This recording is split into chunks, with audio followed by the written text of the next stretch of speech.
Your company's knowledge has a problem. It's siloed. Your architecture decisions are buried in a Confluence page. Your deployment rules are in a Notion doc that only 3 people know exist.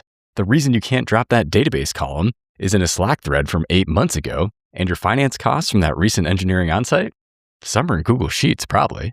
When a new developer joins your team, they don't spend their first 2 weeks writing code. They spend it interrupting your senior engineers with questions that are already answered somewhere, just nowhere findable. My name's Brandon Minnick, and in this video, I'm going to show you how to use Cognee to ingest your documentation and build a knowledge graph that answers these questions.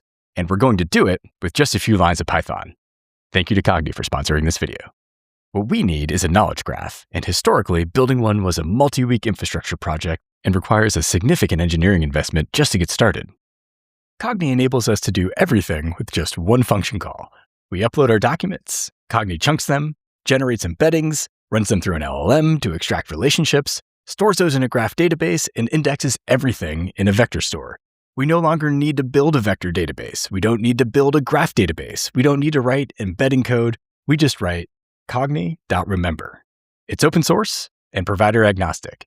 In today's video, we're going to use OpenAI because it's the fastest way to get started. But the same code that we write today can use LLMs on Azure, AWS Bedrock, or fully self-hosted with VLLM and Ollama. Let's jump into the code. First things first, let's install our prerequisites. In the docs, Cognee recommends using Python version 3.9 to 3.12. So let's head over to python.org/downloads and let's grab Python version 3.12. Next, Cognee also recommends using UV for a virtual environment. So let's also head over to the UV GitHub page at github.com/astral-sh/UV and scroll down to follow the instructions to install UV on your machine. Now, let's get started with the Python SDK. Here in VS Code, I've opened up the folder for my app called Company Brain. Now let's open up the terminal and get started by creating our virtual environment. To do that, we'll type in UV space venv. And now let's install the libraries we'll be using in our app. So let's say UV pip install Cognee, and let's include python.env for our environment variables. Okay, great. Now jumping back to the Cognee docs and scrolling down just a little bit, we'll see that they recommend adding a .env file to our project. And here is where we'll create an environment variable called LLM_API_key. And that's where we'll paste in our OpenAI API key. So let's jump into Visual Studio Code and create our .env file. So let's add a file called .env, and let's paste in the LLM API key from the Cognee docs. Now, obviously this won't work, so let's jump over to OpenAI and grab our API key. Here at platform.openai.com, if you haven't already created an account, now's a great time to do so. And in case you're wondering, the app we'll be making today only requires a couple pennies. You can see here from a couple of my test runs that I've only spent 24 cents. Now, to grab our API key, on the left, we'll click on API keys, and then we'll say create new secret key, where you can give it a name, assign it to a project you're working on, then click create secret key. And now that we've created our secret key, let's jump back to Visual Studio Code, where we can paste that in. And finally, we can start writing our code to ingest our company's documents. Now let's create another new file called ingest.py.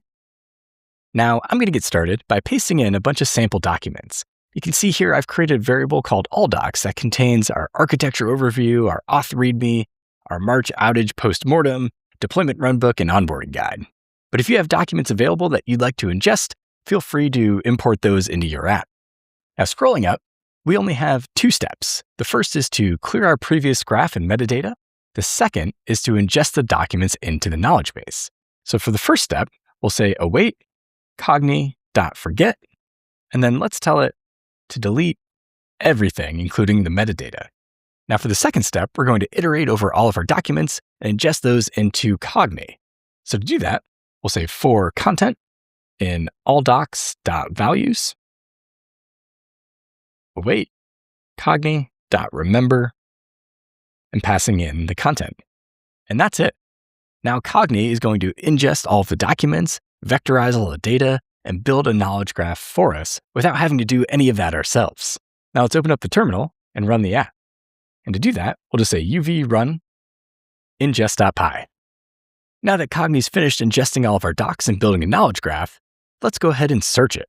And let's do that by creating a new file called query.py. And let's start by pasting in some of the code from our previous app where we import async.io and Cognee and bring in our console. Now, all we have to do in our main function is say results equals await Cognee.recall, and we can ask it anything, like how long did the production outage last in March? And then once we get the results back, we can iterate through each of them by saying for result and results, print result.text. Now down in our terminal, let's go ahead and run this by saying uv run query.py. And look at that. It found the result and let us know that the production outage in March lasted 47 minutes. Thanks so much for joining me, and congrats on building your first knowledge graph. Make sure to subscribe for more videos on how we can use services like Cognee Cloud and other LLMs that we'll be posting in future videos.